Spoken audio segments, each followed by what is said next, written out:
Welcome to the LMGI's Meet the Finalists series for the 13th annual LMGI Awards. I'm Sasha Alvarez Denisoff, a Los Angeles-based location professional and longtime Guild volunteer. For the past 23 years, the Location Managers Guild International has celebrated the artists and professionals who transform real places into unforgettable worlds on screen. Our annual awards recognize the extraordinary creative contributions of location managers, location scouts, and film commissions whose work helps bring stories to life. After many years of presenting these conversations live, we're trying something new. This year, we've pre-recorded our finalist interviews to give our voting members more insight into the creative process behind each nominated project. We hope hearing directly from the nominees provides a deeper understanding of the challenges, collaboration, and vision that went into finding the perfect locations for every production. You'll find timestamps in the descriptions below, allowing you to jump to a specific title or watch the interviews straight through. We quickly discovered that limiting these conversations to just 10 or 15 minutes wasn't easy. Every nominee had fascinating stories to share, and while we wish we had even more time, we hope these interviews help inform your voting and shine a broader light on the craft of location management. As a volunteer-run organization, this series would not have been possible without the dedication of our awards committee. We'd like to extend our sincere thanks to Awards Committee Chair Nancy Haker, along with subcommittee chairs Stevie Nelson, Diane Friedman, Robin McDonald, Russ Gladden, and Eric Klein, whose countless hours of reviewing, vetting, and advancing submissions to the ballot helped bring this series together. I would also like to thank our moderators, JJ Levine, Mick Ratman, James Parker, Gina Vreeland, Miguel Tapia, Robin McDonald, and JP O'Connor, all of whom carved time out of their busy working schedules to interview our nominated colleagues. And of course, a massive thanks to Erica Howard, our Communications and Operations Director, for her tireless behind-the-scenes support. Thank you for watching, and thank you for supporting the talented professionals who build worlds one location at a time. We look forward to seeing you on the red carpet at the 13th Annual LMGI Awards on August 22nd, 2026 in Santa Monica, California. Bye.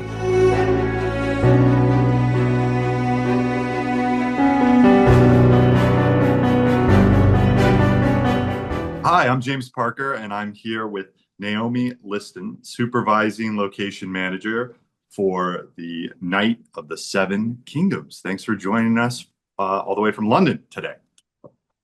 Northern Ireland. Northern Ireland. My apologies. My apologies. I'm on Ireland or London time. So tell me, I want to hear all about what it was like building the world of the Night of the Seven Kingdoms. Yeah, well, I've had a bit of practice in Westeros because of the 8 seasons of Game of Thrones. But what was really challenging and what was most exciting about starting this season was that it's 100 years before, or 99 years before Game of Thrones. There are familiar places and familiar place names and familiar family names, but we were in a different part of Westeros that Game of Thrones had never been to. So they'd never been to Ashford. We had been to the Reach before, but we were finding different parts to the Reach, and they were doing a different journey in the Reach. So that was going to be our first challenge, but our first really creative challenge, because this is where the production designer and I literally had a blank sheet. And in season 1, a huge amount obviously centers around the tournament. It's centered around Ashford Castle. It's where Dunk and Egg spend, their whole tournament, the majority of the time there. But we do have a lot of flashbacks. The majority of those, and as we opened the season, was with Dunk up in Hen Mountain, aka the Reach, and this is where he was in the rain and he was burying Sir Arland. So when Tom McCullough, the designer, and I first started looking for this, he lent into me a lot in terms of, we don't want to go to hugely recognizable Game of Thrones places. Northern Ireland's a small island, so I was kind of really having to think carefully about, where could we go that's got the scope and the scale. This is going to be the opener of the show, so we've got to be drawing the audiences in as much as possible, but giving them as much. And here we are. This is us in our new Westeros. And I took him on a trek up to Hen Mountain, which is not particularly easy to access. It's what was an old quarry, an old cart road, and that is the only track that gets you up there. It's a feature of the landscape, so that track in itself is protected and it's historical. So one of our major challenges there was, how are we going to access it? How am I going to get a whole crew up there? How are we going to take this tree up? We had to take this big fake tree up and build the tree up there. How are we going to get the water bladders up there for the rain effects? How am I going to get the water up there? Well, we'll just have to start rebuilding the road. And I've done that before on another production, The Northman, again with a historical old track, where you literally have to put a whole load of liners down, build your road, and then, like a Turkish rug, roll it back up, take it away again. But I think that, once Tom and I had got up there, and once we kept on walking, because I wanted to ensure that our reverse, you could still see some modern architecture and pollution in the background. But if you kept on walking, you still got those beautiful knuckles. It's the reason it's called Hen Mountain is because the knuckles of rock look like the top of a hen's head. So yeah, once we showed the director this location, he was just like, "Yeah, this is it. This is fantastic. Let's make it work." So we were kind of really lucky there, and then along that whole sort of area, that whole sort of region, we were able to find other locations which weren't too far apart, so we could take the whole crew down there. We spent about a week there. We shot up at Hen Mountain.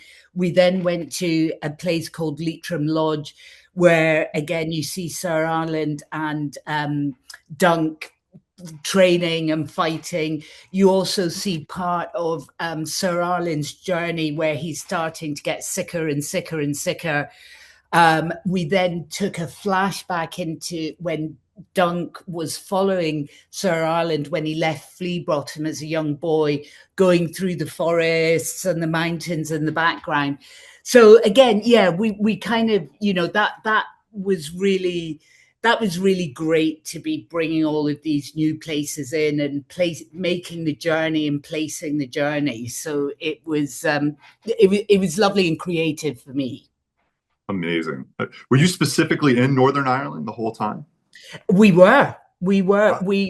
And I think, again, that's down to budget. And also because Egg was so young, because of all his hours, kids' hours are just an absolute head wreck. So, yeah, it was very much our intention that we needed to group as many locations together. So when we went to Myra Castle, which is a privately owned estate, this is a beautiful old courtyard. And this is where we built the interior, well, sort of interior exterior bit of Ashford Castle and the stables. Then we went round to another elevation and round the other side of that wall, and we built the exterior of the inn, which was at the beginning of the of episode 1. We then went down the lane and we did the Blackfriars battlefield in a field down the lane there. So we once we got to a location, we just wrung it dry of absolutely everything and as many pieces as we could get to help keeping costs down, so we're not moving the circus, every 5 minutes. And then when we finally did get to Ashford Meadow, which was our really, really big exterior build there. Again, we just wrung it dry and just, okay, what's in the valley next door? So we're not having to move the unit and we can do it in a cross load and really hop about. So that worked extremely well. So was that completely different than working on the original Game of Thrones, where you seemingly were everywhere? Our shooting period on Game of Thrones was a lot longer, and we had 2 units. And one of those units, we would travel abroad whilst we had one unit filming at home. So that it always feels we did so much, but that's because there were 2 units working in tandem. We only had one unit on season 1, the main unit, and then the main unit kind of finished, and then the stunt unit came in to shoot the tournament and the fight, and that took 10 days to shoot that. Yeah, it was pretty grueling because we had to shoot the 5-on-5, the tournament bit at the beginning during the daytime. No, that was at night. And then we had to flip over and shoot the 7-on-7 stunt work during the day. So yeah, that took a whole 10 days to shoot that, and a lot of rehearsal. So whilst they were rehearsing, we were shooting other locations on the estate at the same time. And we actually had one day where it was like 24-hour party people, where we had the main unit doing a normal 8 till 6 day, and then the stunt unit came in and did a 7 p.m. till I think 4 a.m. day. So we just like went completely through the whole, wringing everything dry. Make those pennies go further. Exactly. It's different challenges than you had a couple years ago, I'm sure. Yeah. Oh my God. You go from season 8 Game of Thrones, where money is just absolutely no object, and then you're coming back, with a bit of thud in reality of, okay, let's go back to being clever filmmakers. Let's be clever about what we're doing. That can help with storytelling tremendously, being clever, figuring it out. Exactly. You mentioned filming at a private castle. How often are the castles, are they like historical landmarks that you have to work with the countries or individuals? Yes. Well, so there's 2. Myra Castle, we don't actually go near the big house, the actual castle. We're in the farmyard courtyard. So that's all privately owned. It's not a listed building. Obviously you have to take care as if it is a museum, as if it is a national monument. We do that wherever we go anyway. Glenarm Castle is where we shot the tournament. That was our build site for the tournament. And again, the castle is where Lord and Lady Antrim live, and that's where they stay. We're very much away from the business end of the castle. We're down, out of sight. And these are the areas, there's nothing out there, right? Are they protected areas? Yes. Yeah. I mean, listen, James, I think this is a fact across the world now. And it was something 15 years ago, 10 years ago. It wasn't as in our psyche as it is now. But pretty much whether you're in England, Scotland, Wales, Ireland, Northern Ireland, there are now huge environmental protections over the countryside. At Shane's Castle, we were in the catacombs there on Death of Robin Hood.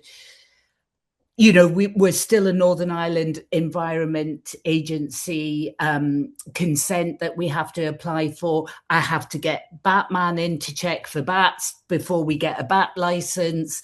I remember on Dungeons and Dragons, we filmed down at Castle Ward, and we were out on a jetty, and it was like no less than 7 licenses that I had to get. Environmental license, whether that be a shadow habitat regulation assessment, you know, a scheduled monument consent, an NIEA consent, you know, I think and Hen Mountain, there we are. We that grave we did not dig because it's protected bogland and it's grassland infantry. So you're not even allowed to put a stake in the ground.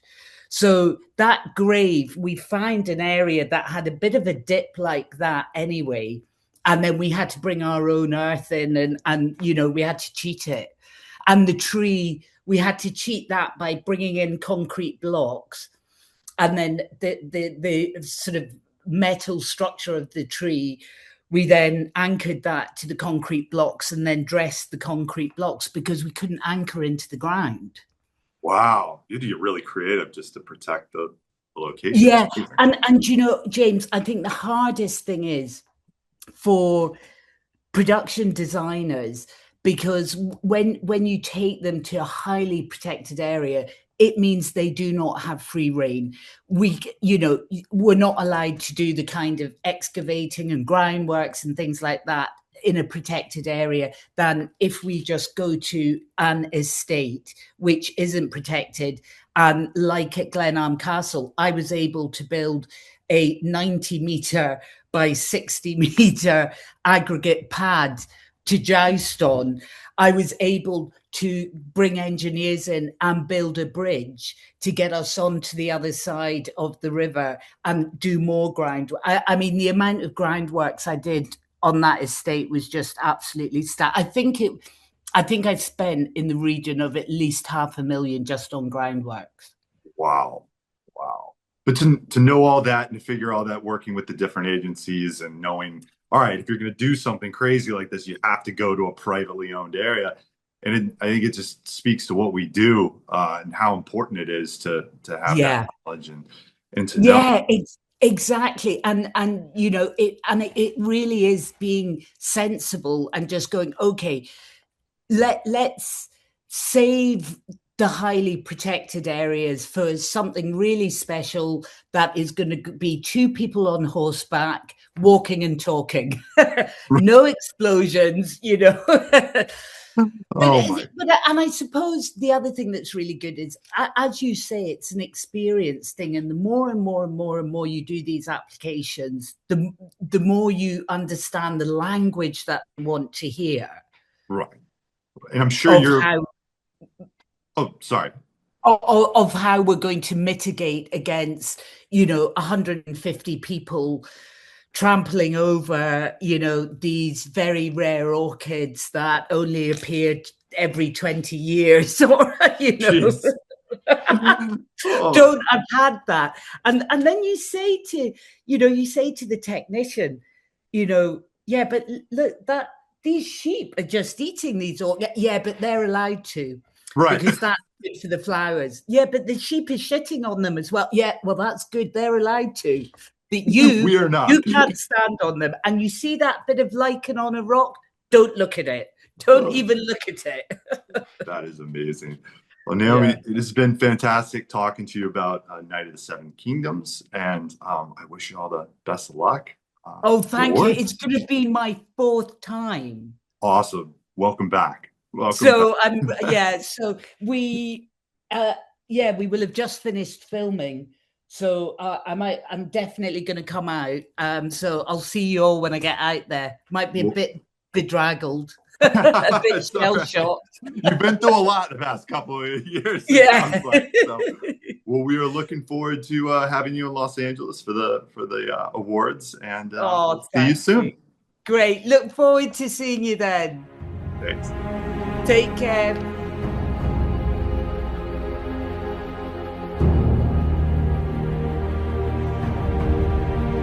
Hi, welcome everyone. My name is Miguel Tapia. I'm a location manager based here in Los Angeles, California, beautiful sunny California. I have with me today the location managers from season 2 of Fallout on Amazon. We have supervising location manager Mandy Dillon, and we have location manager David Park. Welcome, y'all. Thank you. Thank you so much. So you guys are nominated this year for Fallout Season 2 in the period category. Were you nominated in season for season one? Season one was nominated, and season one won the LMGI award. Well, there you go. Shows you what I We know. we were honorary. We were honorary. Most of season one was filmed in New York and Namibia, and David That's good. oversaw the Utah unit, and I consulted on the scouting. So we were more honorary for season one. I love it. Well, I mean, it's great because it was a great season one was a great show. Season two, obviously, it takes it in a different direction. So really happy to get into it. My first question for you all, if you could just break down the structure of your department, how it was laid out, and then the areas in which you filmed in, so that we can set the tone and for the audience who's watching. Sure. So, in my role as a supervising location manager, usually I'm the first person on, and then I bring on the scout team, which, usually includes at least three or four really strong key assistant scouts, and then, of course, David, as soon as he's available, coming on, because I think it's important for the location manager, the other location manager, who deals with the day by day, to also be involved in the scouting. Just for an overall understanding of the show, and also, I think it's fair to say that Dave and I kind of have, same brain and are on sync most of the time. So it's helpful to just start that syncing process from the beginning. So I usually start before everybody else, have my alone time with the showrunner and the producers and the production designer, and then the team sort of staggers on as we get more information and we can really get into full tilt scouting. The ideal situation is to try to have three or four scouts on at least 16 or 20 weeks out from the tech scout, not from the first day of shooting. But we try to have 16 to 20 weeks out from the tech scout because by the time the tech scout happens, the location's already chosen. There's nothing else that's going to happen, at least for the first episode or the first block after that. Um, so we have a small but mighty group starting at first. And then in terms of where we were scouting for season two, the international scope came up pretty early in advance and pretty heavy. We had considered many, many different countries for international work, which ended up being canceled and filmed all in LA. But since there was such a push to bring season two and now season three, which we are actively working on, um, to California, the whole journey of season two is making it to New Vegas. And so it made sense, obviously, for us to be in the deserts in California and the cities between Los Angeles, where season one ended, and New Vegas, where season two ended. So we were able to just sit down and look at a map and look at cities from the game, art department inspiration, reference photos, and start to plan out the physical journey of our characters from LA to New Vegas, but also referencing these little Easter eggs that you see in the game along the way. And that included places like Baker, Dumont Dunes. You also you're based out of Melody Ranch, which is just a little bit north here in like Newhall, correct? Yes, we have a lot of love for Melody. Jonah Nolan, we were based there for Westworld. And so Jonah, our executive producer, wanted to stay at Melody for season two, which made sense. That's where we ended up constructing Freeside. Um, and we had some stage work, but not a ton. It was really, a pretty location-based show, except for the vaults and except for some of the Freeside build. Um, and in terms of how Baker and Dumont Dunes came out, I mean, as soon as you start talking about cities within the game of Fallout, and we talked about Novak being one of the places where we want to stage some action. As soon as I started to see stills of Novak from the game, I was like, this is Baker. This is 100% Baker. So we kind of need to go to Baker. And it was a running groan of the executive producers the whole time because it's far, but when you see the show, it actually makes a lot of sense. And I think it was really exciting for the fans of the show to see Novak in the Baker setting. And in terms of sand dunes, it made sense to go to Dumont because that's right up the street from Baker. The Silurian dry lake bed is also nearby. And, that was a second unit shot that we just were able to get at the end of one of our pretty intense filming days. And that's the one you really see on all the advertisements for season two is the ghoul in the desert with dog meat and this beautiful ethereal, desert sand and sun around him.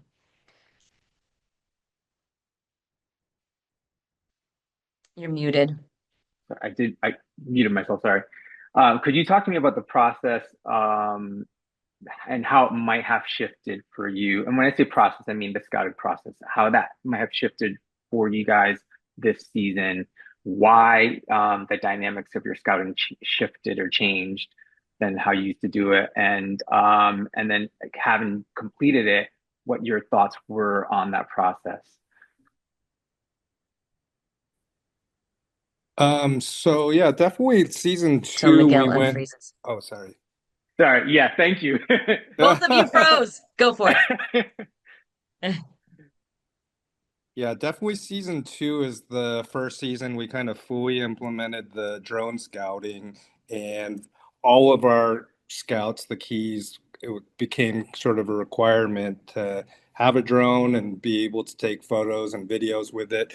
Mandy and I, we sort of kind of did some R&D like research with it on season one and kind of playing around, and that's when we first kind of presented drone photos and videos. And I think, like, we're always trying to look to evolve and improve our process and our workflow.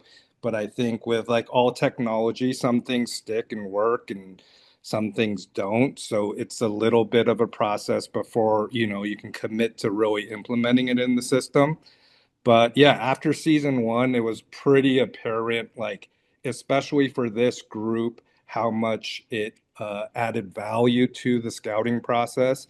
But it's also clear that it can't replace just traditional scouting with an SLR and knowing how to use a camera because yeah, you need to be able to show photos and videos of on the ground as well to like give true perspectives on what's available. But yeah, season two, that's the first time we went full on scouting, and now it seems like it's here to stay for our team, at least on these type of shows like Fallout, where yeah, a high amount of locations were showing through drone photos and videos. I can pull up some examples. Yeah, perfect. And while you're doing that, that would mean that your entire team would have to be, at least here in California, can't speak for other regions, but they have to be licensed then to fly those drones. They have the proper classes. And so you had your They're all whole team prepped for that. not the whole team, just the scout team. So the What the scout scout team team. has to have they have to be drone pilots. And you can see David's beautiful shots. Like in season two, a lot of this story takes place in the vertibirds or in the Caswanon, and which is what the Brotherhood of Steel flies in. And so being able to really show what the environments are that these objects are moving through, even if it has to be reshot with a visual effects drone. Um, Hmm. People are arriving in vertibirds, taking off in vertibirds. So you really need to give, wow, that's beautiful. This was one of That's the great. that was one of the options for the drive-in. We ended up building someplace else, but I mean, that's Is just so that the one scoping. that's south of here? This Hmm. is in Riverside, Okay. Okay. the Wow, Ruby that's Dove great. Drive-In. Wow, that's amazing. So gorgeous. Yeah, Yeah. and that actually looks a lot like the drive-in in the game, but we ended up doing the drive-in for season two I at mean, that's Vasquez Rocks. amazing. That shot That's a right there. Yeah. yeah. Well, you want that cracked desert look. It's beautiful. Wow. It's a This is mosaic. Silurian Dry Lake Bed. What using these drones, did you find it easier to sell these locations because you're getting these aerials? Is that why you decided to shift and go this route? Or is it more because of the script element of, they're always flying to these locations, they're coming and landing. It helps. Well, hopefully I can talk about season three next year, but definitely for season three, it's helping sell the locations. And I think to a certain extent, season two, I Hmm. think David had just shown, what was the brick factory, where the Brotherhood of Steel lands. And here's some beautiful, is this Fish Creek, David? This This shot is right here? actually Painted Canyon. Canyon Canyon, yeah. We had done a significant amount of scouting, in Anza Borrego State Park and a lot of places that we ended up not being able to film. And it was really sold with the drone. And Hmm. it helps us in terms of being light on our feet for filming because, some of our scenes might just be somebody in the power armor or, a solitary figure, on a stretch of land. And if it's a place that's relatively difficult to get to, but we're able to capture the scene that we want with the drone, having that drone footage is key. There was, as I was going through the reading, the submission for the award, I noticed that a lot of these locations you're spending up months. It seemed like months in several of these locations. Can you talk about how how that impacted, the work that you're doing, the management of your team, how it impacted how many people you had on your crew? I'd love to hear more about that because it seems to me like that would be a bit of a challenge. Well, lucky for us, we have producers who we've worked with for a long time who trust our judgment in terms of staffing. And on a show like this, you have to have a big crew because you're shooting, let's just put it this way. On our very last day of filming season two, we were shooting scenes from episode one. So it's even though we try to block shoot, even without the fires, even without the windstorms, which David, I was going to have you talk about that stuff a little bit. You still have to have a big team because television isn't like a movie where each day you film, typically, not all movies, but typically each day you film is one less day you have to worry about. Whereas on episodic television, even though you're trying to film in episodes, though you're trying to film in blocks, it all becomes entangled. Like for us on season two and now on season three, you're shooting episode two, five, six, and seven all in one week. And so, in order to maintain the speed of scouting, the speed of prepping the locations, you have to have a large team. And I was going to have David talk about this because he said it so eloquently before we got on the phone call. We had big builds. I mean, big on Yeah. location builds on season two for sets that were happening across multiple episodes, and ended up having to get delayed because of weather. Mhm. Do you want to talk about the sarsaparilla, David, and Brotherhood of Steel? Or yeah, I mean, we had pretty large sets over at Ontario Airport, and because a lot of this is post-apocalyptic, there's a lot of situations where we may be trucking in like 800 tons of sand and covering every little piece of ground in sand, making large sand piles, pretty extensive preps and strikes. And yeah, so that was a situation at Ontario Airport. And then the Castaic brick factory that was turned into like a strange kind of like bottling factory run by little mutant children. And yeah, so then obviously we were filming when all the winds and fires hit last year. So there was a lot of situations where we would have to hold some sets because we couldn't film there due to the wind. Others we were holding for other reasons, such as like Mandy was explaining, we're filming bits and pieces of different episodes throughout the year. So we would have to hold sets to return to it once we were ready with the future director to come back. So, and generally, we would have to make this work within the confines of the budget too. So, like, we need to make sure if we are going to hold this for another 2 months before we return, that it can be done in a, fiscally responsible way, which, Mhm. we were fortunate enough. Yeah, most of those situations, they were willing to work with us. But yeah, for there's a couple months where it felt like we're between our preps, our strikes, our holds, where we're shooting, we're in like 8, 9 places at once, and like each of those footprints are not small by like how we move. Yeah. For the We sake did of the have audience, go ahead, Mandy. we did have Caesar's Legion at Corriganville Park in Simi Valley. That was a massive set. I mean, huge, just incredible set that ended up being held over Christmas break, which got extended because of the fires. And so first we had a windstorm, and everybody had to come in and try to like make repairs to that set on the windstorm. And then yeah, we had to hold it over Christmas. Then we had the Eaton fire and the Palisades fire, and I mean that was intense. So yeah, we had three that I think Miraloma too. I mean between I the was just brick, gonna say yeah. if you could give me a quick rundown of some of the like long-term locations that you guys had. It was the Castaic brick, the sarsaparilla bottling factory. That was a long hold. We had the Brotherhood of Steel base at the Ontario Airport. We had the Caesar's Legion camp that was at Corriganville Park in Simi Valley. We had the rest of the Brotherhood camp set up at Miraloma. Um, in terms of other standing The Valley, sets. your Valley Village set also, it's not Valley Oh, Village, sorry, the Valley Plaza. That was a huge coup. Valley Yeah. Plaza was major. Yeah, that was our new Vegas. And, to scout for that, we had been looking at, when I talked to Howard Cummings, a production designer, I was just looking at it really abstractly because I knew that we weren't going to find anything that looked like the new Vegas in the game that was an actual space. So I was looking at, the geometry of plazas in downtown LA, just shapes. Like this could Mm. be one building, this could be another building. And so he used to work out at the gym, the Gold's Gym that was at Valley Right Plaza. there. Yeah. Yeah, right there. And he Yeah. took me there one day and he's like, I think this could be New Vegas. And the anchor for it was the movie theater that's still there and pretty well Mm. intact. It's one of the Hmm. few buildings that were intact. And we sort of stood there and talked about it. And I was like, yeah, I see it. This makes absolute sense. And it was a major coup by our team to be able to get that when we got it, for as long as we got it.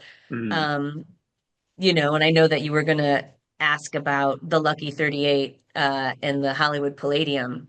Yes, yes. I've also had experience filming at the Palladium. Unfortunately, the project I worked on, it never aired. So I'd love to hear your experience working there because I enjoyed it and it's such an iconic Hollywood location to That, feature. when I started to see the designs of the Lucky 38, it looks like a roulette wheel, like the outside of the Mm. Lucky 38 is a roulette wheel, and then the spire would be the center of the wheel. And it was just so Art Deco and so curvy that, I mean, in my mind, the only place for the interior was going to be the Palladium. It was the only option. It was the only thing we had talked about. Yeah. The only thing that I showed Howard, really. We had looked at some other places that were maybe a little bit more classical inside, but the cool thing about Fallout is that, we have the futurism, right? We have this, atomic age futurism based in a 1950s design ethos, and Hmm. then we also have our post-apocalyptic world with flashbacks to slightly other parts of the post-apocalyptic era because we're traveling like 200 years within this post-apocalyptic era, which are different. So, I mean, to me, the 1950s flashbacks, like the Jetsons space age stuff, needs to Hmm. be fantastic. And in my head, that's neon and chrome and Hmm. cigarettes and, fabulous people and these fabulous spaces. And I mean, the Palladium was the only place. And again, that was something that I had to work really hard to convince the producer of, and it all came out to like scheduling and money. And the Palladium had, I think, a 4-day window, David. It was pretty slim. Yeah. It was threading the needle, and we were able to. They worked with us with our budget because we don't have the same budget as a concert or an event happening at the Palladium. That's for profit, and it was amazing. Like those are some of my favorite scenes of season two, just because it's so vibrant. Can you talk, staying kind of on the same topic about the the types of settings that you're filming in? And then also, this is based on a video game, and you may have touched on this last time, or the season one team might have.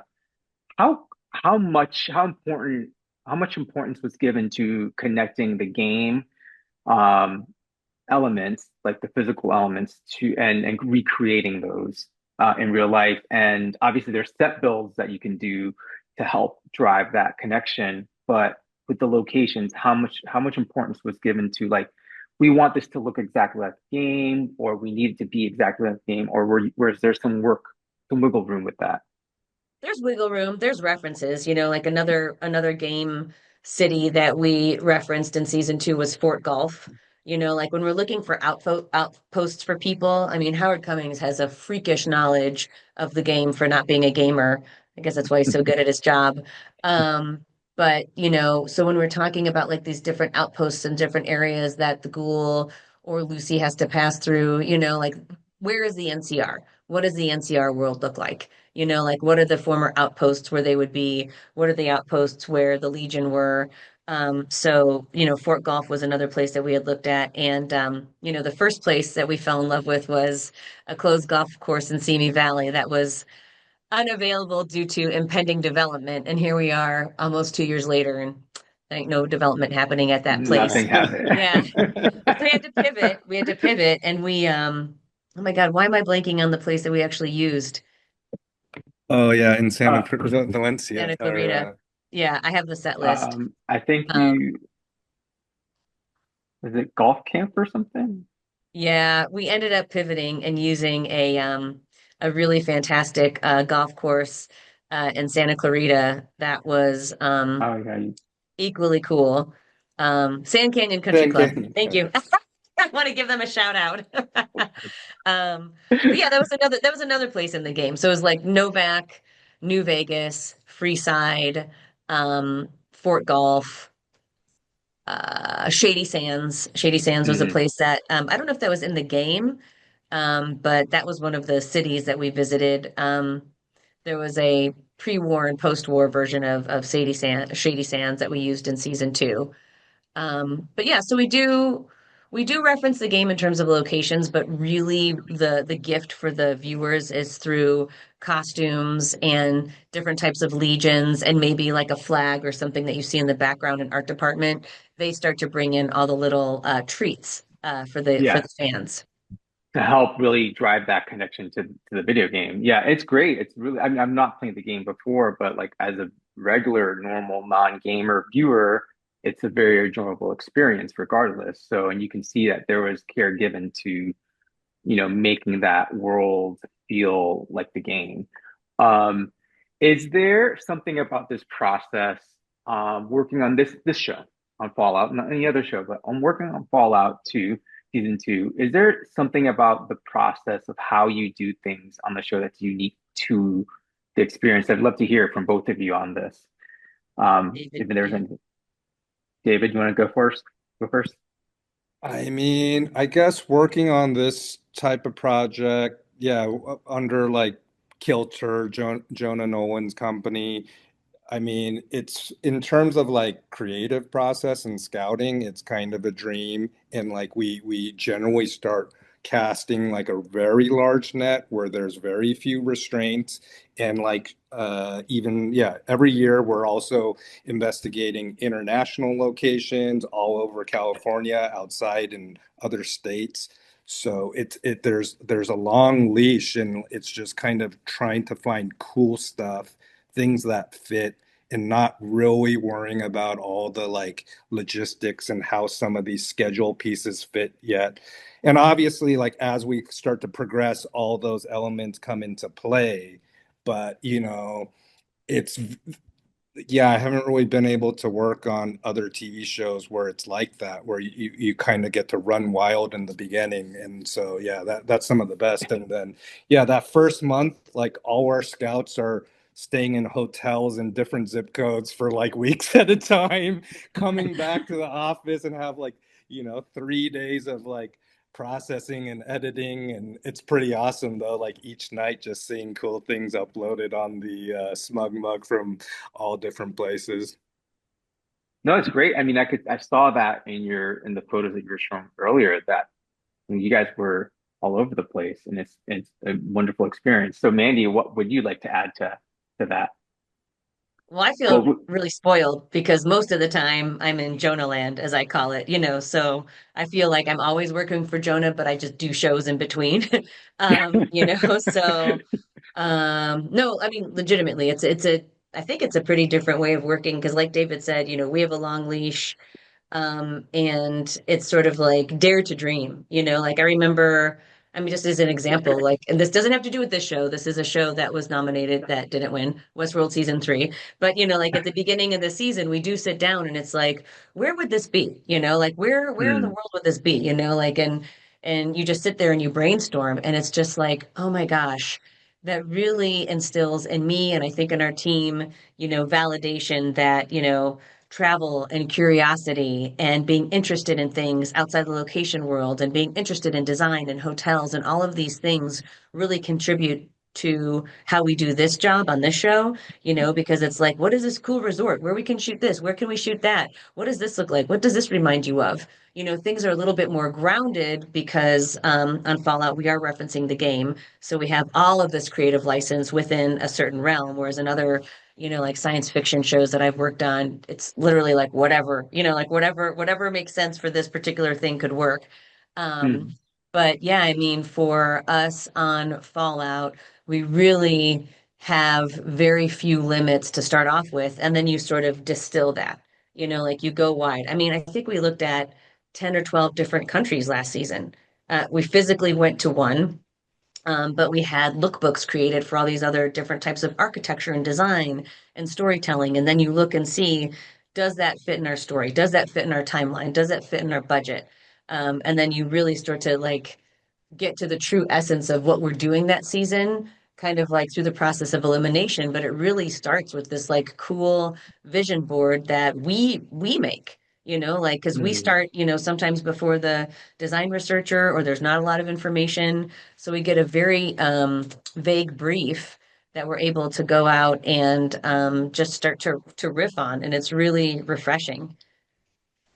It's definitely different, and I also feel like you get it's an opportunity for you as an individual scout or location manager to flex muscles that you have. Like, for instance, I know you're a big fan of architecture, so this is a show where there is a specific architecture, several different types of architecture that show up. Is that something that excites you? Oh yeah. I mean, the surprise architecture that David actually reminded me of before this call was the um I don't know if I want to say what faction it is, but there's another faction that we see in season two, and that's represented by the Rapper Building Tower. It's what Hank McLean goes to, and where he sort of starts his new civilization. And that was something that one of our scouts looked at early on a whim. They're like, "Hey, this is kind of weird." We're like, "Yeah, that's kind of weird." And then we're like, wow, actually Yeah. that's pretty cool. And then Howard was like, let's put it in a cave. Which was great because you have this really cool piece of modern architecture underground in a cave where it can't be seen above ground, so it doesn't have to Mhm. have an exact game reference. But then we had to film it all at night because it's in a cave. And so filming there in a building that's almost That's made, great. like Yeah. completely of glass means that you're filming night shoots all the time. And that was really interesting because that was something that's not a direct game reference, that Mm. was like totally creative, that, had been kind of a mystery, but as soon as we saw it, it made sense. And so that's why the gift of having this like free, it's not free time because it's still a pretty intense scouting schedule, David. Like the first month, it's still pretty intense, but it's also stuff that can inform us later on in the season because I think it just gives people space to think and space to be creative. Like where you're not just Mhm. locked in, like, I need a restaurant half a mile from Sony, or something, which is fine. That's fine. That's absolutely fine Right. because not everybody gets to, and not every schedule or budget gets to dictate these fabulous locations. Same for us. I mean, we shoot on ranches all the time because that has to fill in the space between these really fabulous things that we get to go Mhm. to. You can't have an all caviar diet, like you have to Yeah. you have to have some pretzels in between. Um, but I do think that having the opportunity for our scout team and us, for myself and David to just, I call it deep work or daydreaming, and think about things that might be cool, but maybe, I don't know. Yeah. Sometimes they end up inspiring something else or actually being used in the show. You never know how it's going to pop up later on, so it's always better to like put it in the book, put it in the files.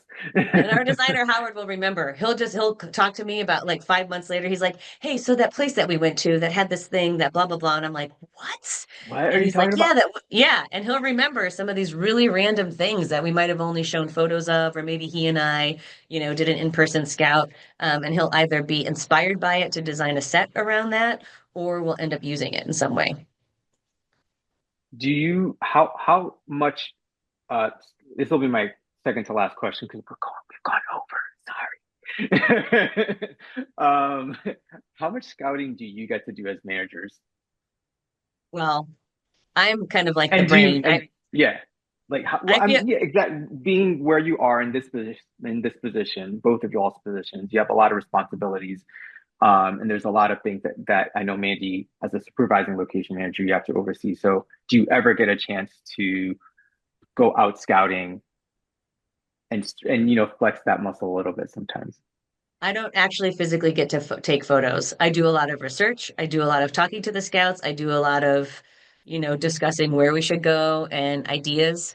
I Mm, would, say that I'm like the ideas person, one of the ideas person people. But I don't physically have the opportunity to go out and take pictures anymore just because of the immense amount of work that comes with my job on this particular show.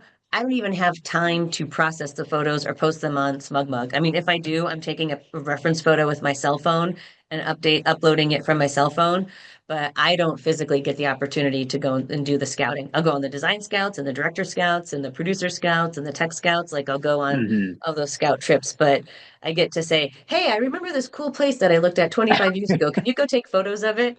And that's what I get to That's do. it. That's yeah. I mean, in a manner of speaking, it is a form of scouting. You scouted Yeah. your brain for it.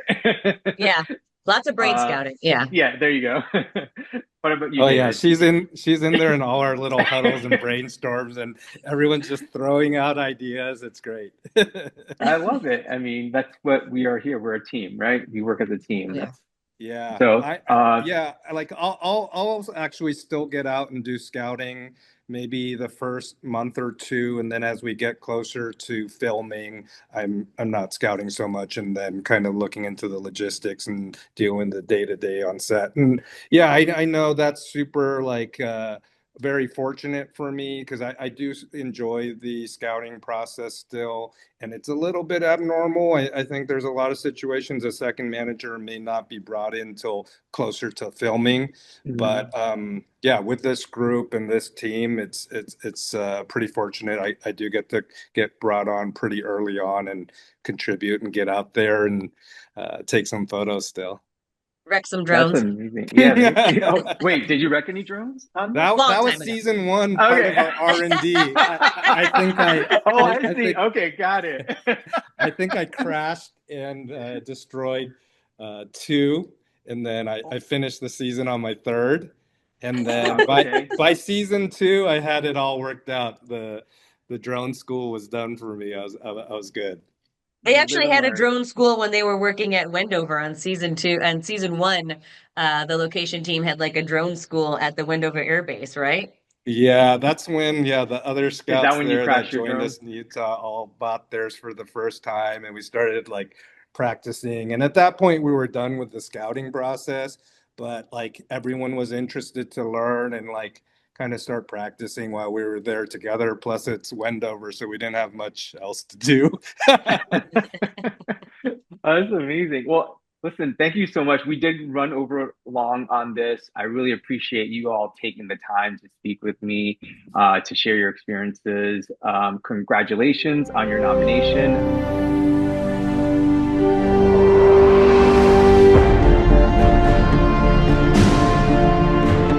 Welcome, everyone. My name is Gina Vreeland. I'm the moderator for the Netflix TV series House of Guinness.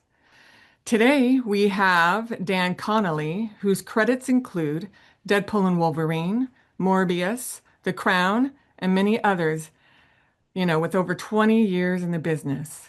We also have Lucy Sherritt, who's worked on on projects such as the series The Crown, The Regime, and Culprits. Thank you for joining us today. So when starting this show, how much time did you have to scout prior to the cameras rolling? How much prep time did you have? Shall I answer that? Yes, you Because answer. basically the prep time was quite lavish compared to some jobs because there were so many locations in the scripts, and Uh-huh. um, there was a lot of historical accuracy that had to be found. So one of the producers got me engaged quite early on a kind of semi part-time basis in pre-prep. So I probably spent about 6 weeks in pre and then pre-prep after that. So yeah, a decent amount of time to try and find the principal locations. Yeah. Okay, all right. And what was the biggest creative challenge scouting wise? I Would you mean, I say, know it's a period piece. yeah, would you say the brewery? Yeah, I think the state of the buildings really, because obviously it was set in the 1800s, and a lot of the buildings that we then looked at and used either had been modernized, some of them, or were in bad repair. Yeah, weren't they were they? like rat infested. Yeah, so like You the know. warehouse that we used needed a lot of clearing up, that sort of stuff. So it was finding usable, historically Yeah. accurate locations, I think. So the main brewery, which we could never find a match for in Dublin, St. James's Gate, the famous Guinness brewery in Dublin, it's just so busy. It's a working location, so we knew we were never going to go there. So we found in Liverpool the biggest brick warehouse in the world. Mhm. It's a men's place called Stanley Dock, and Mhm. then spent about 12 weeks working on that building for health and safety, getting rid of the lead, the asbestos, all of the nasties that were in there, leveling that out for the construction manager to come in with his team to then start building all the extra bits that we needed to add to that. And we cleared like accumulated stuff that had been dumped there for probably the last 20 years. It was used as a dumping ground, as a warehouse. So we had to move all of that out. So we had a team probably of contractors of about 6 or 8 guys just for our department, just Mhm. trucks and like, jet washers, steam cleaners, all of that jazz. Yeah. So that was quite a big. I bet the owners loved you afterwards. They're quite happy because I actually went back last week and it's pretty pristine. It's the first time it's ever been neat and tidy in years. So they were quite pleased with the way it was kept. Yeah. Yeah, no, I love that. I love leaving a location better than it was. Yeah, Yeah. It's, exactly. and they love it too. So, when all was said and done, how many locations were on stage versus, being out in the real world? I'd say about 35% were on the stage and the rest was real. We had Are two, didn't we, on stage? Did we have? you talking in terms of the filming days or in the Well, month? that's another question, but it's related. So you can answer that too, you know. So there were only the ballroom and the Was dining built, room yeah. was a build in the studio in Manchester, and the rest was Mhm. And then location. the inside of Ellen's house was a build as well, wasn't Yeah, it? there was Because there was a there was close. intimacy and all that sort of stuff in there, so that was a build. Yeah, for Mhm. intimacy purposes, we had to do that as a close set. And then everything else, I think, was on location. Yeah. So actually, it's slightly skewed. When I answered the question about the award, it was 35% of filming hours on the stage, but the rest was on location. But in terms of the number of locations, it was way more on location. Yeah. So, how big of a role did visual effects, play out on location or just on the show as a whole? We Um, we didn't have many Manitous with green screens out with 20 by 20s, or like some jobs they're out every day, aren't they? Just to like block the ends of things off. And Yeah. most of the stuff was in camera, and then horizon things Yeah, or were expanded security upon. cameras and stuff that were removed and things like that. Modern things we couldn't take down. But we weren't building a whole world from visual effects. Most of it was in The camera. location, yeah. Yeah. okay. Well, that's good to know because I was watching it and it was beautiful. And I was trying to figure out like what Yeah. was what. Whenever there was a wide shot of Dublin, let's say, obviously Yeah, that VFX, yeah. that skyline has been changed in visual effects because obviously we can't control the whole of Liverpool. We didn't have the budget for that. So, but anything medium close-ups or even decent wides were all pretty much in camera. Yeah. Okay. We didn't really do big crowd replication scenes, did we, or anything like that? Maybe in the cathedral when there was the funeral, we Yeah. probably replicated a few people. Yeah. But most of the crowds, we'd had a load of extras, didn't so we? we had to process like 500 extras a day for quite a number of Yeah, they had a decent amount of between 350 and 5, I yeah. would say. Yeah. That's a lot of extras. So part of the team, and it's okay if you have like a big crowd day of 2 days, but it's when it's like for weeks, it starts like it takes its toll on the team because you've got to be there at like 4 or 3:30 to open up the sausage factory, get everything there, and bring people in, bring them out again all ready and made up in Victorian outfits. So we were lucky enough to find a place that worked really well for that, so yeah, it worked quite well. Yeah. Wow. So I know you talked about having to remove security cameras and stuff for a period piece, but was there anything that you had to remove, from the modern world that you found quite challenging to do? The art department helped us out a lot. We used quite a lot of small set builds to cover up things that we couldn't move. Like in the docks, there was this gas installation, which obviously would have, if we tried to remove it, would have like blown up or whatever. So we just kind of built. Luckily enough, we're in a brewery, so we've got loads of barrels. So we just had loads of barrels Stacked in front of stacked, things. to cover up the If in nasties. doubt, put a barrel in front of it. Yeah. Wow, how convenient. Right. Yeah, it was convenient. But they were quite helpful for doing things like that. We did have actually one scene where the person had left their car on the road and then went on holiday to Canada. So we couldn't move their car. So that was a mixture of putting a tarp over it and then VFXing in the after bit. So Oh, wow. Out of the 150 cars, it was Yeah. one car that we'd never managed to snag, We all have car stories in this industry. Yeah, I know. And you worry about that one car for like 2 weeks, don't you? I know. You should have got it towed, but like we were leaving it until We should just do a book, like a little book on all the bogeys we found and the little stories, Yeah, exactly.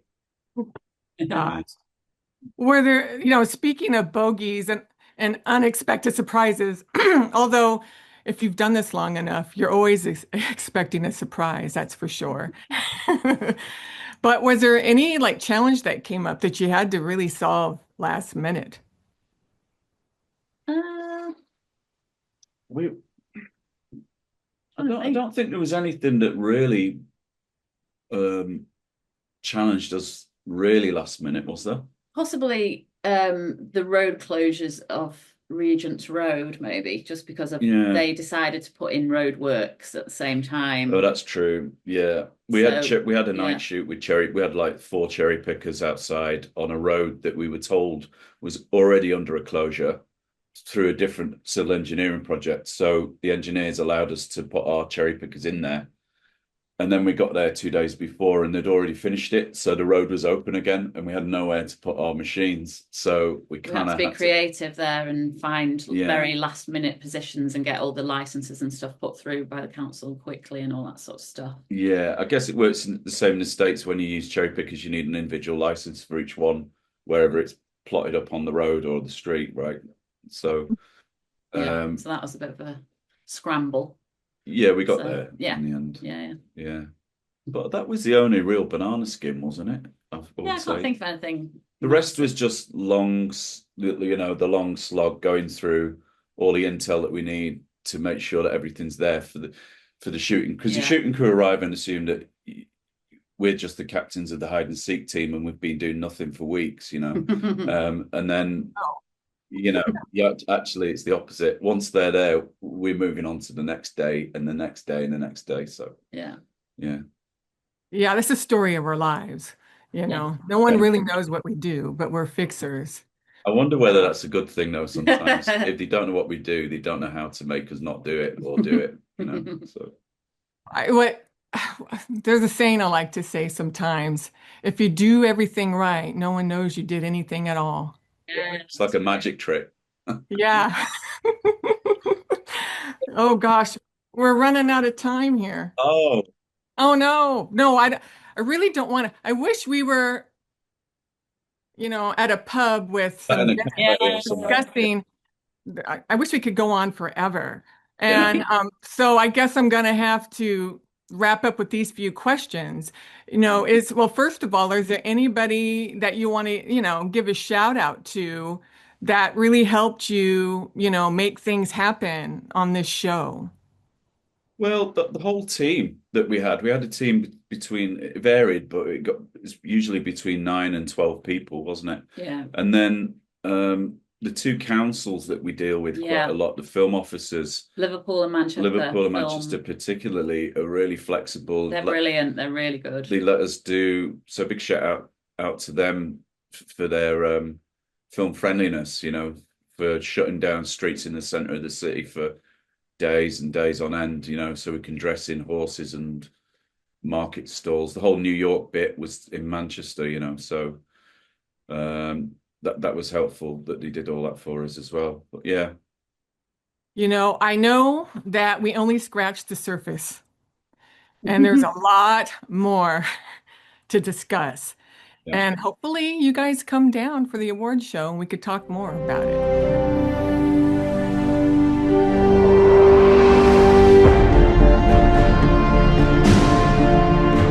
Welcome, everyone. My name is Gina Vreeland. I'm the moderator on behalf of the LMGI for the hit TV show Stranger Things, Season 5.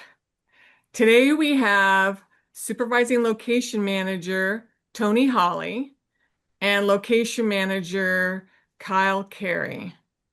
Tony has worked in the industry for 25 years, and he's worked on series such as Candy, Teenage Bounty Hunters, and Creepshow. Kyle has worked in the industry around 15 years, and he's worked on the series Cobra Kai, Echo, and the film The Red One.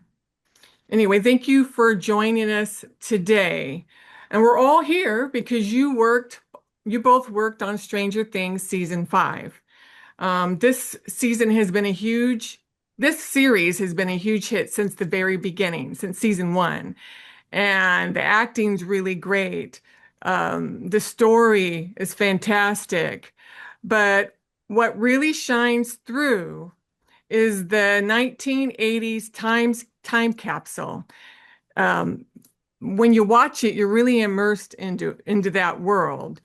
And the work that you guys have done really shines through. So, given that you guys are,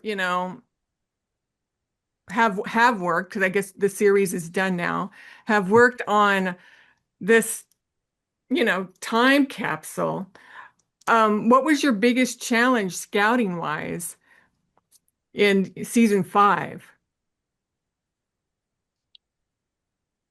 I guess we can both take cracks at it. You want to do that, buddy? Yeah.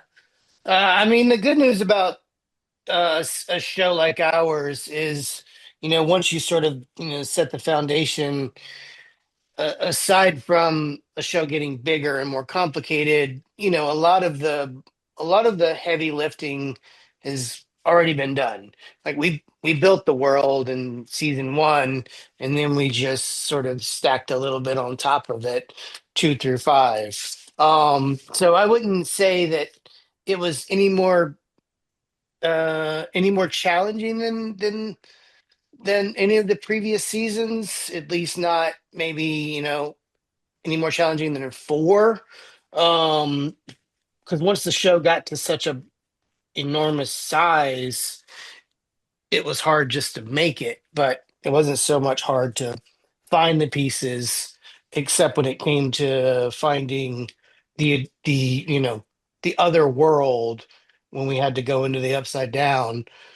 We did more of that this season than we did in the others, and we had to do that practically.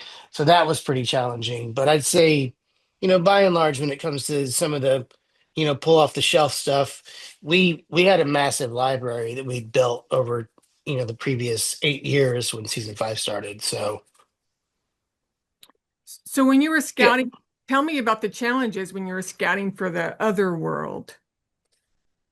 Yeah, I'll add to that first part about what Tony said is like we've kind of built the world from season to season, but the only other difference would be that Season 1 scouting was in 2015, 2014, and it's been almost 8-9 years by the time we start Season 5. So finding that period architecture that hasn't been updated, and then the time difference of that, there's been a lot of opportunities for people to tear down the old and build new. So that inventory is kind of continuing to dwindle.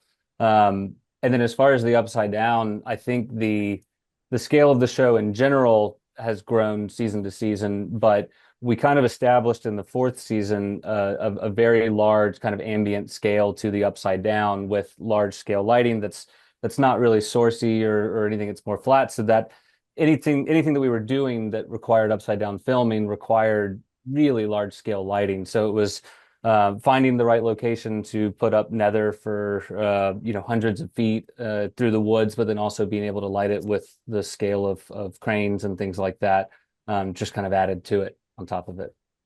Okay. Now, I noticed that driving scene going through all those backyards. Tell me what it was like trying to find a collection of houses that was willing to let you drive through their backyards like that. Another two-hander. Uh,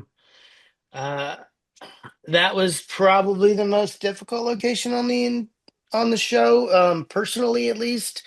Because we had to find, a half a dozen houses to all say yes.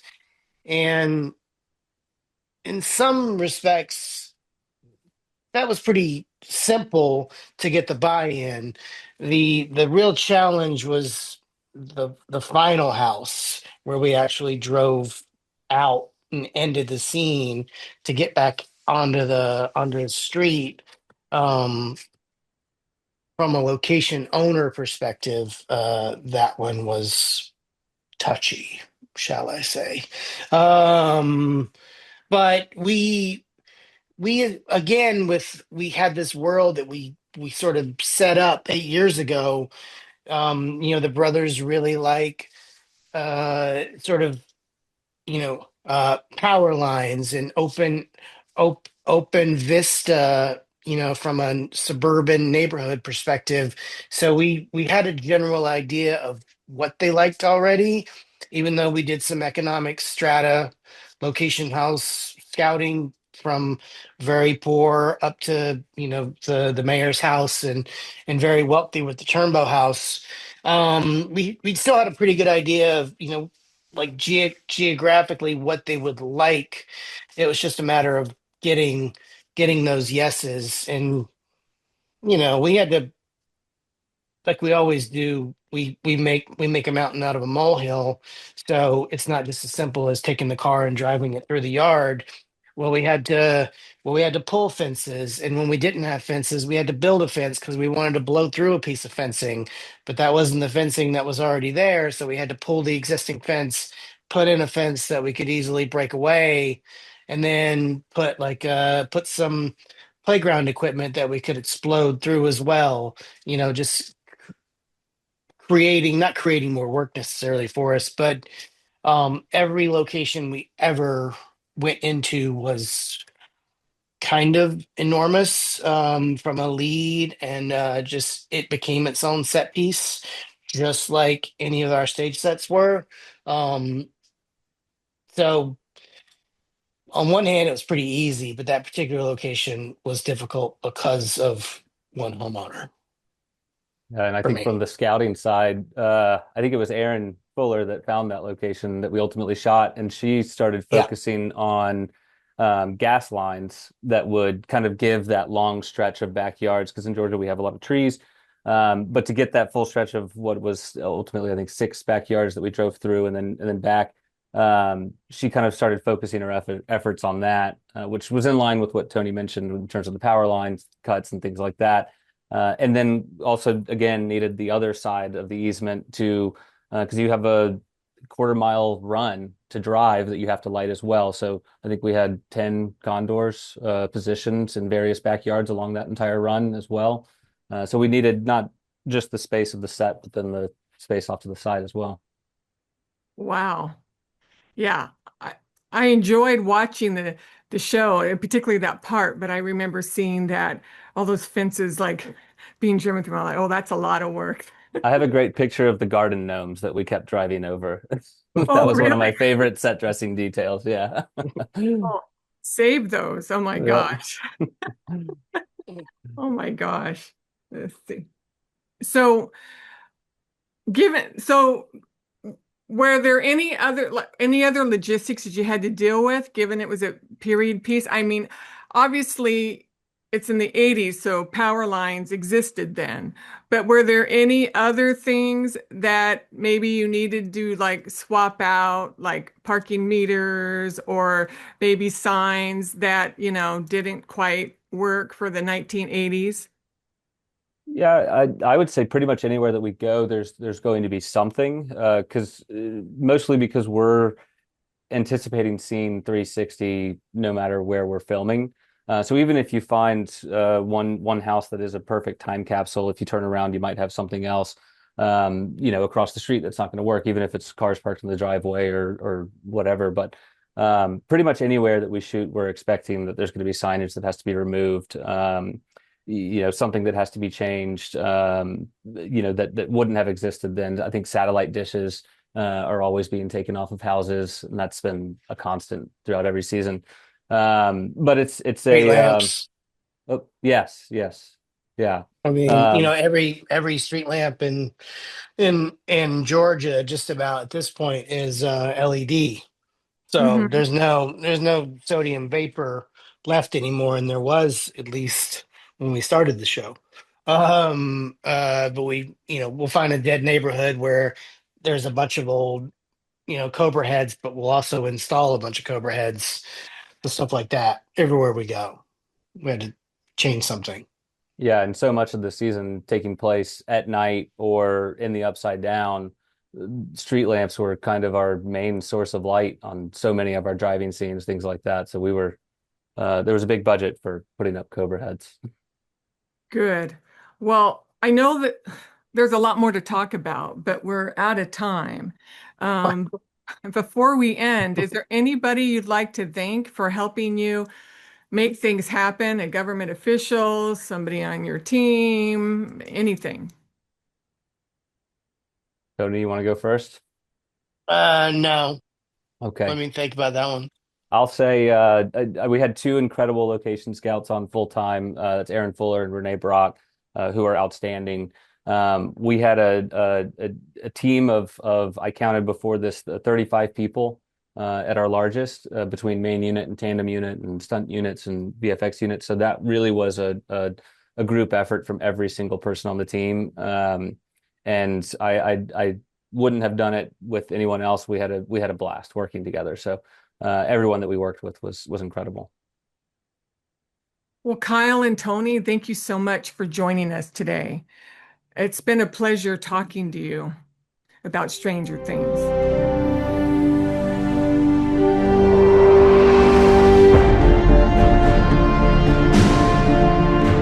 Hi, my name is Mick Ratman. I'm a location manager and international and UK location consultant. Um, I'm a member of the LMGI and the UK EA committee of the LMGI, which is UK, Europe, and Africa. I've worked on every sort of film you can imagine, from major features, TV drama, commercials, videos, etc., and just goes on. I was an assistant director back in the day and suddenly realized I couldn't do both. So I thought I'd take the one with less stress. That was a mistake, wasn't it? Anyway, I'd like to introduce our next contender for the LMGI Awards, Dion Duprez, for Young Sherlock, which was also shot in Spain as well as the UK. Lots of doubling up for other places and should be quite interesting. Hi, Dom, and would you like to introduce yourself? Yeah, my name is Dion Dupre. I'm a supervising location manager, and was a supervising location manager on Young Sherlock. Great. And I take it you've been in the industry for quite a while. Do you want to mention any of the things you've done? Main things? Yeah, I joined the industry about 30 years ago, lifetime, back in South Africa. I spent most of my time based out of Cape Town, working all over Africa. And in 2019, decided to, with family in mind and my daughter's career ahead, packed it in and moved over to the UK. and settled over here, and fortunate enough to get myself straight back onto working on various productions on this side. And since then, been pretty much busy working, mostly in South Wales, but all over the sort of West Midlands, London area, all over the place. Fantastic. So let's get on. Young Sherlock. Uh, Many challenges. Yes, I mean, originally in my earlier sort of days, being coming from South Africa, we had a lot of fun movies that we did over there, mostly serious action stuff. So I went from blowing up things and gun battles to sort of gravitating more towards period movies since I've landed in the UK. With Young Sherlock probably being my one of my favorites, or if not the favorite, to be honest. Victorian period, is always good fun, and it was a challenge having read the script and seeing the scale and what was required. Wanted to take on that challenge, which was a really, really big challenge, but it was good fun. Okay. Any whereabouts did you shoot in the end? So originally, the show was going to be filmed as sort of was based out of London and Oxford, but then realised that the need to expand this sort of search mixture of budget and locations. I got involved researching South Wales and southwest of England for them, and very quickly they decided to make the move and based themselves out of Cardiff. And so we did a fair amount of filming in the Cardiff, sort of South Wales region, inland, Abergavenny, into the valleys. South Wales offers really amazing landscapes, and within close proximity, you've got such a variety of beautiful landscapes, architecture, which worked quite well. And that puts us also in quite close striking distance to Bristol and areas like Monmouth, where we did a fair amount of filming as well, because that sort of expanded the look that we were going for. Okay. Can you expand on the actual locations? Yes, I mean, Sherlock's world started in Oxford and we actually filmed at Oxford and Magdalen College, where if in his beginning phases he ends up being employed as a porter by his brother Mycroft. So we did a fair amount of filming at the college itself. We had a very interesting shoot along one of the roads in sort of just on the edge of center of Oxford. We closed off 3 blocks of this road that ran parallel with 3 different colleges, still operating a hotel or two within that closure. And we had to own that road for about 4 to 5 days, which made it very interesting because you've got thousands of tourists, students and hotel guests running around that you got to manage and control and still shoot a beautiful period movie.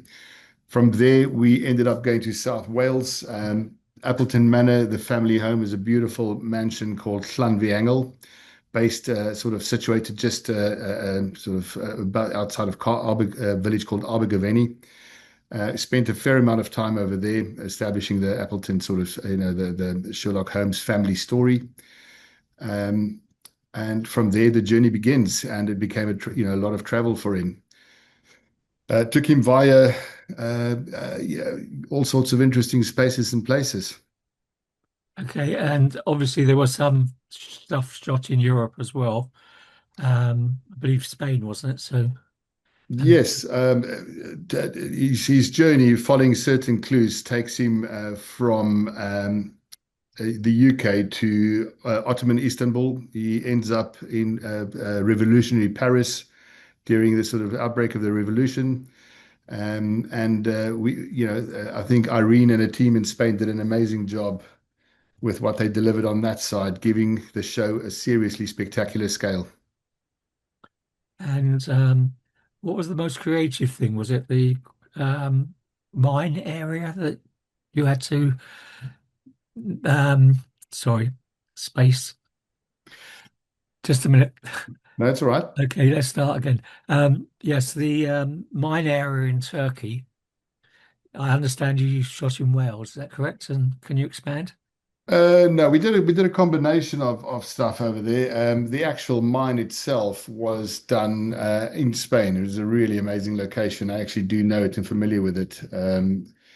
Irene would probably expand on that. I think locally, one of our bigger challenges that we had was in the script, the Chinese princess, which was one of our main characters. She started a journey, in revenge partially, and then somewhere towards the end of the sort of show, she returns to a village. Now, this village is supposed to be in the Ganju corridor in China. So we had to find Chinese landscape somewhere in South Wales or in the southwest. And it took a bit of searching, and we ended up at a place called Treffel Quarry, which is in the valleys in South Wales. And Tom Burton and his team designed a stunning yurt village, and with clever dressing, moody land, moody photography, and some a lot of haze and smoke, we created a beautiful Chinese village in the Welsh landscape. Great. I take it the local population were amazed. Oh yes, indeed. No, they couldn't believe it, and it was pretty realistically done. If you see the show, it's looks amazing. And what was your best memories of the whole shoot? I mean, it's pulling off Oxford, I suppose, because we went in. There was a start of the show with a massive big bang. It's a massively large crew, a lot of extras, essays, and sport artists, and horses, carriages, chaos, mayhem, all within listed buildings, confined spaces, and very little parking. So. We had 2 weeks of non-stop chaos right in the beginning, opening, first 2 weeks of the show, and it just never let go. It just carried on like that. And was there periods or, sorry, space again. Okay, let's go. Yes, was there any locations that you had to change from what the script described to reality? Yes, there were. The fun thing was that with Matthew Parkhill, the showrunner, constantly very much involved, we had the freedom to basically put forward locations that we found interesting, and he would often sort of tweak scripts to suit the location that we found. One of those sort of areas that sort of happened purely by chance is we were scouting in Bristol docks for scenes that we were going to play in the dock area where Sherlock and Moriarty and Cordelia releases a batch of cattle from a pen, and they stampede and disperse the cops that were chasing them in pursuit. While we were scouting this, one of the sort of harbour workers working around there tells us, would you like to see the workshop that's inside here? Now, we've heard about the old workshop, but no one said how old the workshop was until the doors opened up. And inside the workshop was a fully functional 1800s blacksmith with all the machinery working on steam and, furnaces going off. It was just as if someone had dressed the set right there for us. So we changed a scene where where the Chinese princess was fighting for her death. Sorry, my turn. We had to change the scene where the Chinese princess was fighting for her life, and that was relocated into the blacksmith area where the machinery and furnaces in the backdrop gave it a seriously spectacular backdrop to the scene, which worked out quite well and looks amazing on screen. Yes, I thought so as well. I think that might be it. Unless do you want to give a shout out to the other crew or any of the crews? Yes, I mean, on my side, let me just start again. It was a great show to do, and it looked amazing on screen. It was one of those shows that once we were done, we would look forward to actually see it on screen, because we know that the effort that went into it would be, sort of look amazing.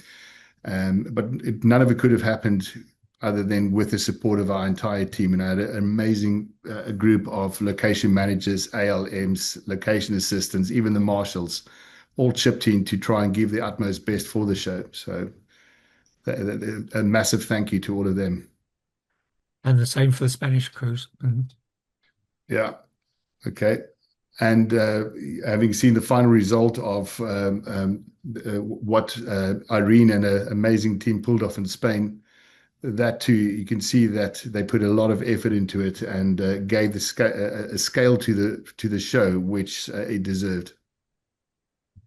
Fantastic. Best of luck for the awards. And how does it feel to be in the final five? Nice. And Yeah, some that's good it. shows there, though. Great. Thanks a lot. And Nick, I hope to see you at Focus this year. Sure. Welcome. And tell us about your career very briefly up to now, about yourself. Well, I started 12 years ago working since I was a journalist, and I started doing the EPK and all of the interviews while we were doing the movie The Promise. Once I started that amazing locations project around the Europe, I realized that I love this job, and I started my career next to Tate Arad, which is an amazing location manager and an LMGI award person. And I work in different projects all over around Spain as The Crown. We were in Terminator. We have been doing Uncharted movie. And I end up shooting as a location manager in this amazing project for John Sedlock. Fantastic. So tell me about the production in Spain. You had to cheat everything for other countries, correct? Yes, always. Always. It's what we do. We cheat and lie.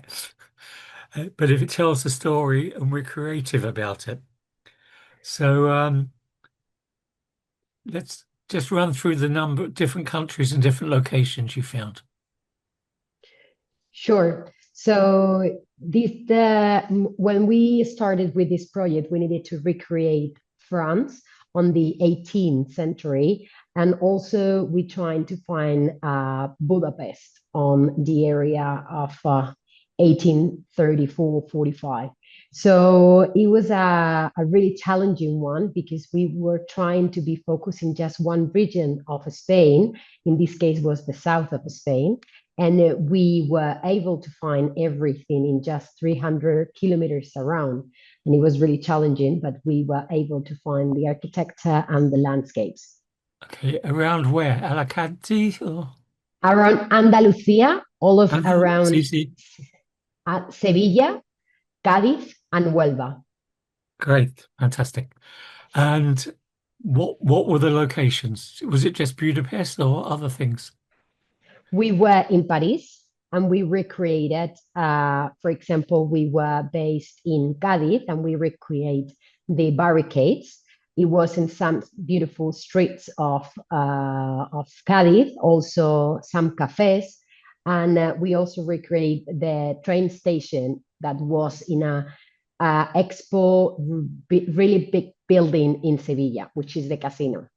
See. After that, we changed to Budapest, and we were in the train, big exterior train station, the hospital. We also were in the mines, and that places that were Alcázar de Jerez, where we recreate the big Medina. Also, where we recreate at the University of Sevilla the exterior and interior of the hospital after that bombs. And we also were in the mines that were mines of Rio Tinto, and they are in Huelva. Okay, great. And did you have a lot of problems with the authorities, or were they really helpful?